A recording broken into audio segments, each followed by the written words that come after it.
अस्सलामु अलैकुम वरहमतुल्लाहि वबरकातुहू व मग़फ़िरतुहू। Welcome to SDMES boys English medium primary school Surat. Standard 5 subject English. Friends, in last lecture we had done Unit 3 Poem 1 My Shadow, and now we are about to start Unit 3 Lesson 2 Robinson Crusoe's Discovers a Footprint। Robinson Crusoe ने footprint ढूंढा।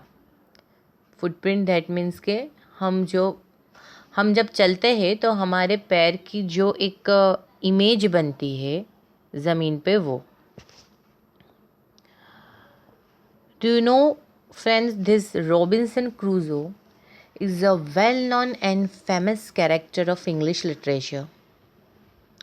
This novel, Robinson Crusoe, written by Daniel Defoe, it's a one kind of travelogue autobiography in which Robinson Crusoe talking about his own adventure. Robinson Crusoe बहुत ही जाना माना एक character है English literature का, और इसकी स्टोरी जो है वो भी काफ़ी फेमस है। ये जो रॉबिन्सन क्रूज़ो है उसकी स्टोरी है कि एक बार जब वो अपना जहाज़ लेकर निकलता है तब मिडल इन द सी उसका जहाज़ टूट जाता है। And then he came to the strange and mysterious unknown island, और वो वहाँ पर काफ़ी साल वहाँ पर ही रहता है, अकेले सरवाइव करता है। बराबर, उसके पास कोई प्रॉपर फैसिलिटीज़ नहीं है, दो ही सर्वाइव देयर, तो भी वो वहाँ पर सर्वाइव करता है। और कैसे करता है, यहाँ पर एक जो रॉबिन्सन क्रूज़ो पूरी नॉवेल है उसका एक थोड़ा सा भाग हमको दिया गया है कि जब वो काफ़ी टाइम हो गया है वो रह रहा है वो आइलैंड पर, and then one day he discovers a footprint of man. Because वो क्यों सरप्राइज़ है, क्योंकि उसे पता है कि no one other human being except him in this island, उसके सिवा वहाँ पर कोई एक भी पर्सन ह्यूमन बीइंग मौजूद नहीं है। हाँ, उसके कुछ पेट्स वगैरह है जो उसने पाले हुए थे। So here start Robinson Crusoe. Robinson Crusoe ship had been destroyed by the sea. Robinson Crusoe जो शिप में निकला था वो तो इसमें टूट चुकी थी दरिया में। He had been alone for many years, काफ़ी साल तक वो अकेला रहा, I think 28 years. And longed for company, और हमेशा वो उसके साथ एक दूसरा ह्यूमन बीइंग हो, क्योंकि अकेले रहना थोड़ा डर लगता है, वो भी पूरे आइलैंड पर सर्वाइव करना मुश्किल हो जाता है। तो वो हमेशा एक कंपनी ढूंढता था ताकि वो अच्छे से सर्वाइव कर सके और रह सके। One day he discovers a footprint on the sand. उसने जो सैंड होती है यानी कि सी शोर पर जो रेत होती है, वो रेत पर एक फुटप्रिंट देखा, डिस्कवर किया, ढूंढा। Let's find out what he did then. और उसके बाद हम देखते हैं कि उसके बाद उसने क्या किया, क्योंकि काफ़ी बरसों के बाद उसने वो फुटप्रिंट वहाँ देखा था। So let's start. One day when I was going towards my boat, I was surprised to see the footprint of a man on the sand. एक दिन जब मैं अपनी बोट जो उसने खुद ने बनाई थी उसकी तरफ जा रहा था, तो आई वाज सरप्राइज्ड टू सी, मैं देखकर एकदम अमेज्ड हो गया। एक फुटप्रिंट देखा मैंने इंसान का रेत के ऊपर। आई स्टूड अमेज्ड, मैं वहीं पर एकदम स्टन्ड होके खड़ा हो गया। I listened, I looked around me, I could neither hear nor see anything. मैंने सुना कि शायद आजू बाजू कुछ आवाज़ आ रहा हो, कोई हो। आई लुक्ड अराउंड मी, मैंने अपने आजू बाजू सब जगह पे देखा अराउंड में। आई could neither hear nor see anything, मैं कुछ नहीं सुन पाया और कुछ नहीं देख पाया। उसे अमेज्ड हुआ कि शायद यहाँ आजू बाजू ही कोई हो, इधर ही कोई होगा, कोई इंसान, बराबर, क्योंकि फुटप्रिंट वहीं पर था। I went up higher to look down. I went up the shore and down the shore, but it was no good. I could find no other footprint but that one. वो इतना amazed हो गया कि पूरी जगह पर ढूंढने लगा।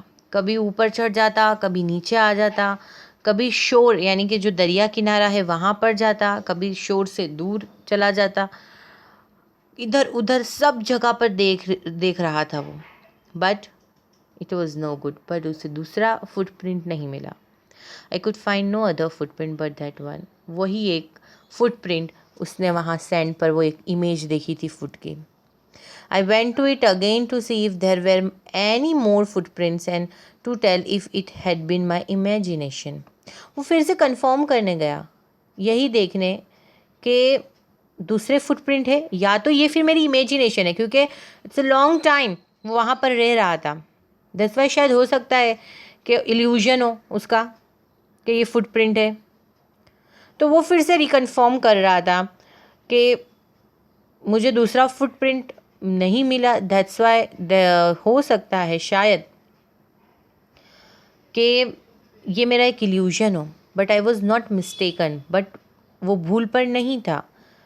For their was exactly the print of a foot. उसने फिर से कंफर्म किया तो उसे पता चला कि yes that's the print of foot, बराबर वो एक फुट की इमेज है जो सैंड पर है।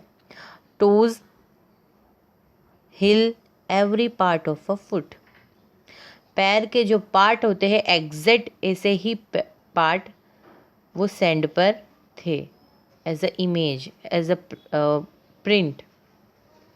आई could not imagine how it came there. बोल रहा है मैं इमेजिन ही नहीं कर पाया कि वो कहाँ से आए थे वहाँ पर, वो भी एक ही footprint, only one. I stayed a long time thinking but became more and more confuse. मैं वहाँ पर काफ़ी लॉन्ग टाइम तक सोचता रहा कि ऐसा कैसे हो सकता है कि ओनली वन फुटप्रिंट हो, दूसरा कहीं भी नहीं, कोई इंसान नहीं दिखाई दे रहा है जिसका फुटप्रिंट है, वो कुछ सुनाई नहीं दे रहा है पूरे आइलैंड पे। How is it possible? But became more and more, और ज़्यादा कन्फ्यूज होता जा रहा था। At last I return home very frighten. जाहिर है कि since a long time he was alone at the island. So अगर ये कोई दूसरा है, कोई आया है, उसका ये फुटप्रिंट है, तो वो कौन है, कैसा है, वो डर गया था। सो वो अपने घर जो उसने आइलैंड पे बनाया था वहाँ पर रिटर्न हो रहा था, डरता डरता, डर रहा था, afraid, looking behind me after every 2 or 3 steps. और जब जब वो रिटर्न हो रहा था तो हर 2-3 स्टेप पर वो पीछे की तरफ मुड़ के देख रहा था कि शायद कोई उसका पीछा कर रहा हो। Mistaking every bush and tree to be a man. उसे वो आजू आस पास में जो बुश थे, जो झाड़ी थे, उसमें उसको ऐसा लग रहा था शायद कोई इंसान हो, बराबर, और वो डर रहा था। उसको वो बुश और ट्री ऐसा लग रहा था शायद यहाँ पर कोई इंसान हो, या वो खुद इंसान हो, ऐसा उसको इमेजिन हो रहा था। और वो डरता डरता अपने घर की तरफ रिटर्न हो रहा था। नाउ इससे आगे हम नेक्स्ट पीरियड में कंटिन्यू करेंगे। टिल देन मैं आपको अभी के लिए नोटबुक एक्सरसाइज दूंगी। वो नोटबुक एक्सरसाइज आपको नोटबुक में कंप्लीट करनी होगी। ओके फ्रेंड्स, बाय बाय, अल्लाह हाफिज़।